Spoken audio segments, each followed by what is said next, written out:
Well, I'm going on a business trip. Then I saw off my husband for his business trip, leaving one day early. I was left behind in a living room scattered with clothes such as a suit and socks, which my husband had messily taken off late the night before when he returned home. I wish he would tidy up a bit, but he always leaves it as is. When will he ever properly tidy up? As I was reluctantly about to tidy up my husband's suit again, I picked it up, and at that moment, two folded pieces of paper fluttered from the pocket to the floor. I wondered what these papers were. I couldn't ask him since he had just left for his business trip that morning. I thought they were some sort of note. Curious, I picked up the papers and looked inside. And something totally unexpected caught my eyes. A filled-out divorce form and a travel itinerary with his affair partner. I couldn't believe such things fell out of his pocket. The shocking content momentarily stopped my thoughts, but my mind soon calmed down. As I looked at the itinerary, a good idea came to mind. A trip, huh? Sounds nice. Maybe I'll join in. He even left the itinerary at my fingertips. I couldn't pass up using it. Smirking to myself, I immediately began preparing. The betrayer would bear a fitting consequence. My husband had no idea what was about to happen. I am Jessica, an office worker in my 30s, living with my husband, Scott. Before we were married, my husband used to take me on dates and was a wonderful man who cared about even the smallest things for me. I had a good impression of him and decided to marry him. But once we started living together, the man I knew was nowhere to be found. Housework is a woman's job. You do it, Jessica. It's not a man's job. Besides, I'm tired, so leave me alone. My husband never did any housework, and on weekends, he would either laze around or go out on his own. The considerate behavior he used to show me was nowhere to be seen. Dissatisfied with the reality that just increased the amount of housework for two people, I tried to talk about at least sharing some simple chores, or spending time together on either Saturday or Sunday, but he would get angry, saying, "Are you trying to steal my free time?" No matter how many times I told him, his attitude did not change, and eventually, I gave up on having couple time with him. Misunderstanding that I no longer had any complaints because I stopped talking. My husband began to come home late more often due to overtime and drinking parties. The frequency of his business trips was also increasing. Before, he used to complain that work was bothersome and he wanted to come home quickly. But now he worked overtime without complaining, which felt strange. Once, late at night, my husband returned home smelling of women's perfume on his suit. I thought it was strange and asked him what it was, but he just made an unpleasant face, saying, "It's just the smell from the nightclub where I entertained guests. Stop nagging me." And he quickly went to take a bath. I had noticed the same perfume smell a few times, but I could imagine getting angrily snapped at if I asked again, so from then on, I kept my mouth shut even though I had doubts. Overtime and entertainment are part of work. So I convinced myself it couldn't be helped and intentionally distanced myself from numerous suspicions. I wondered if there was any meaning in continuing to be married to him in such a situation. Maybe I'd be better off not thinking about unnecessary things if I were away from him. However, he was my husband. I wanted to cherish that relationship. Yet, I couldn't stop thinking about divorce. Then it happened on a Saturday. Well, I'm going on a business trip. I need to arrive one night early. Then I saw off my husband that morning. In the living room, the suit and socks that he had carelessly taken off when he returned home late on Friday night were messily placed. My husband always had a habit of leaving his clothes around. No matter how many times I told him or how much I tried to make it easier for him to tidy up, he never corrected his habit. Hating the living room getting messy, I always ended up tidying up myself. When would he ever tidy up? As I sighed over his childlike behavior and picked up the suit, something fluttered down from the pocket. Roughly folded 2 pieces of paper. What could these be? Perhaps some kind of note. But since he had just left for his business trip this morning, I couldn't ask him. Curious, I picked up the 2 pieces of paper and gently opened them. What is this? Looking inside, I was stunned. One was a travel itinerary starting from today. The other was a filled-out divorce form. I never thought such things would fall out of my husband's pocket. And my mind went blank for a moment.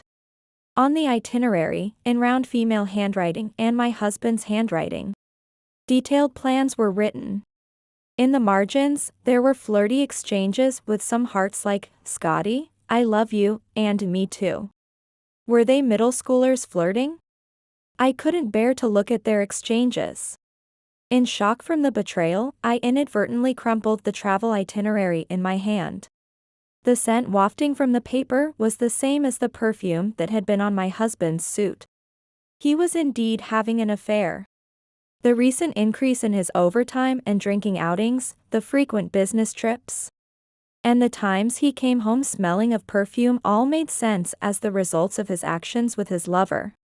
While I was shocked by the sudden revelation, my mind was oddly calm. What was all my worry about our relationship for? I was foolish to care so much about my husband just because we were married. He was considering divorce while having an affair, even though I was the married partner. They are not middle schoolers, and my husband, a married man, surely knows what the paper means. I thought, if that's what my husband wants, I'll respond fully to his feelings. After immediately signing the divorce papers, I carefully spread out the crumpled itinerary again. I scrutinized it from corner to corner, checking their plans. It seems they are staying at an inn tomorrow. Oh, a trip for 2, huh? Maybe I should join in. Smirking to myself at the detailed itinerary, I crafted a plan in my head that would be fitting for my husband's affair trip. However, this alone wasn't enough. I pulled out my smartphone and called certain people. "Hello. I have a favor to ask." While seeking their cooperation, I also swiftly submitted the signed divorce papers to the law office.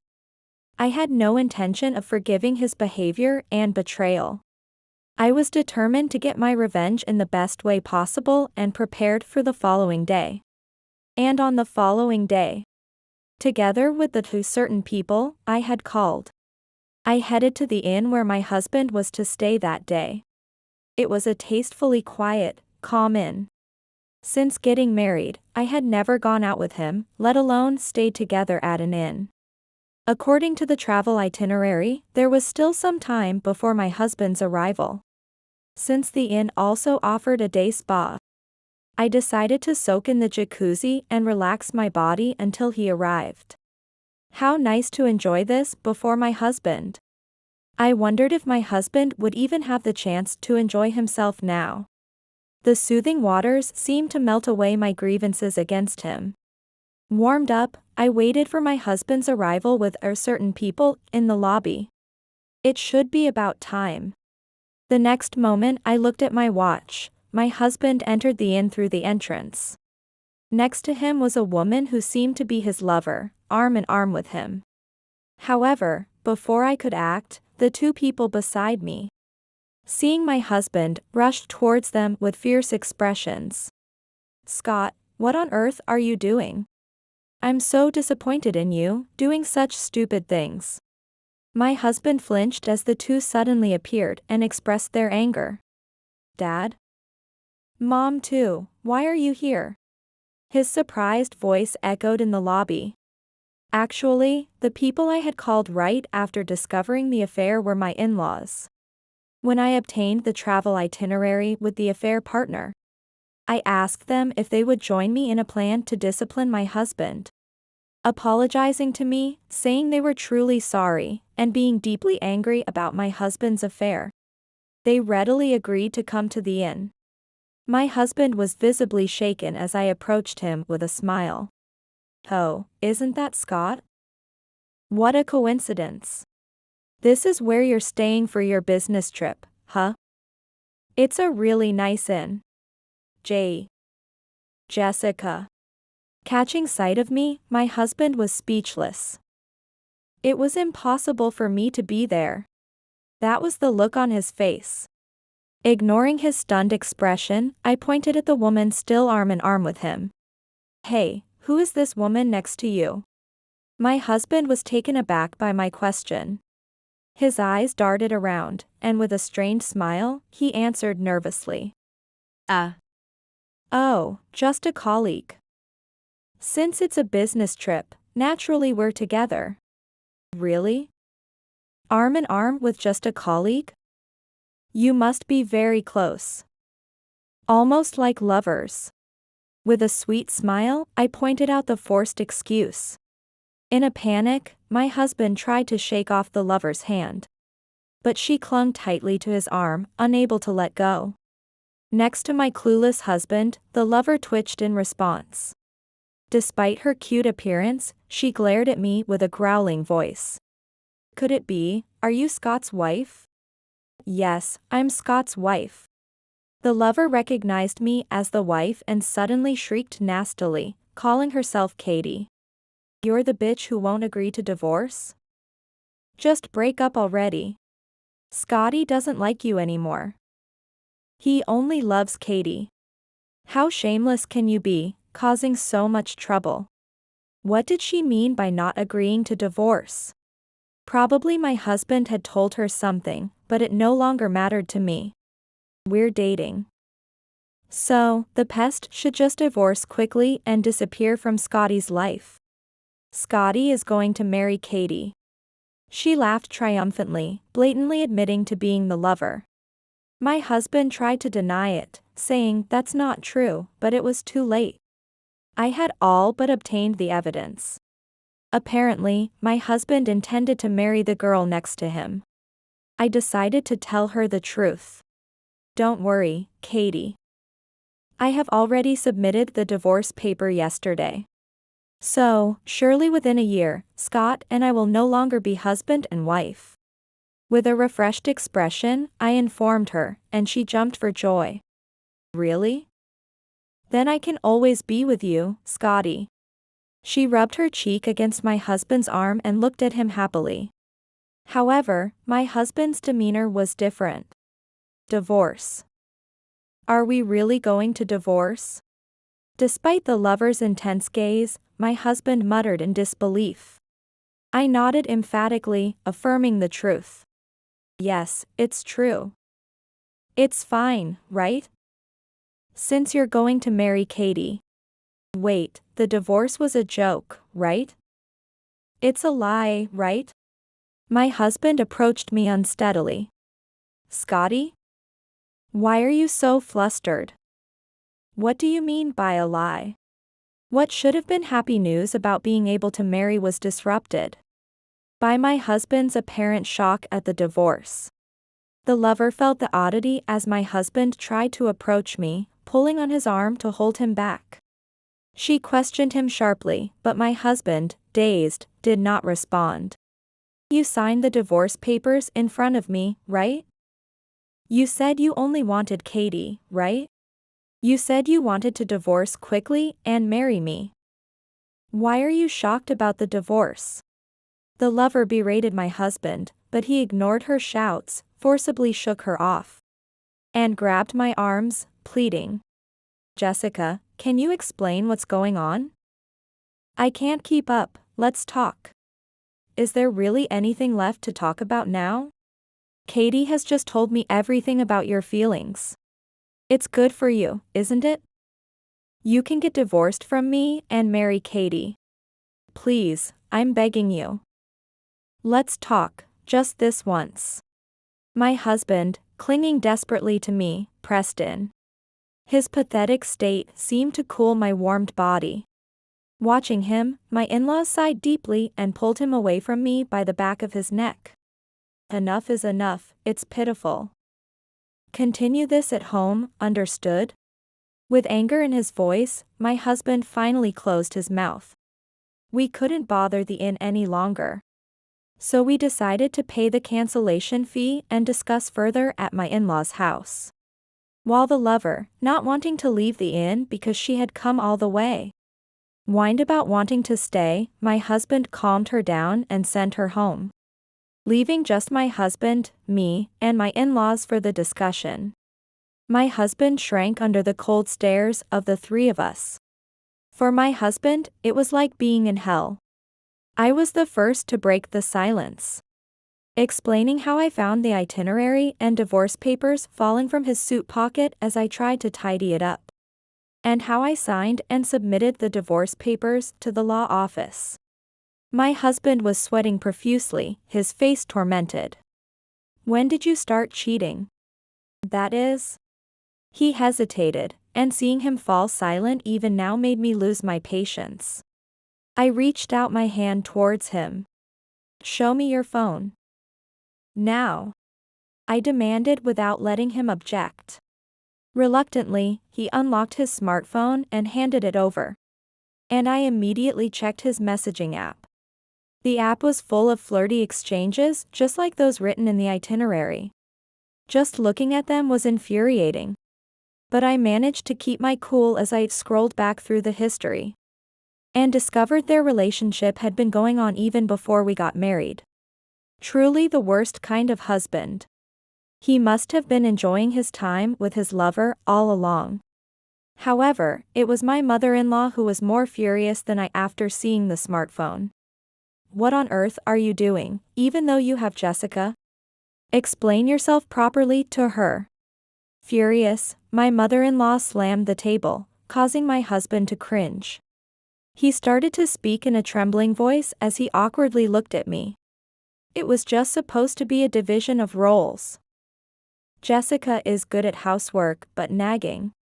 Katie isn't good at housework but she's cute. So, I thought of Jessica as the housework person and Katie as the healing person. When you're tired, you want comfort, right? That's all Katie was. His absurd reasoning was almost too much to bear. I was treated entirely like a housekeeper. Did he think it was okay to just compensate for each other's strengths? Katie called me a bitch who wouldn't agree to a divorce. What's that about? We've never even discussed divorce before. That's because an ex-girlfriend who wouldn't break up with me just submitted our marriage registration and moved into my house, and wouldn't let me divorce. His grand fabrications were too much. It seems he truly believed he could fool anyone. The reason I was so despised was apparently because of this story. An utterly troublesome matter. Noticing my icy gaze, he hurriedly started making excuses. The divorce papers were just a dummy to reassure Katie, because she kept pressing for a quick divorce. They don't reflect my feelings at all. Did he think that just because it was a dummy, it wasn't a problem? The very act of writing an actual divorce paper for his lover as a reassurance was already problematic. That divorce paper wasn't serious. I would choose Jessica if I had to. Can we withdraw the divorce? Please, let it be.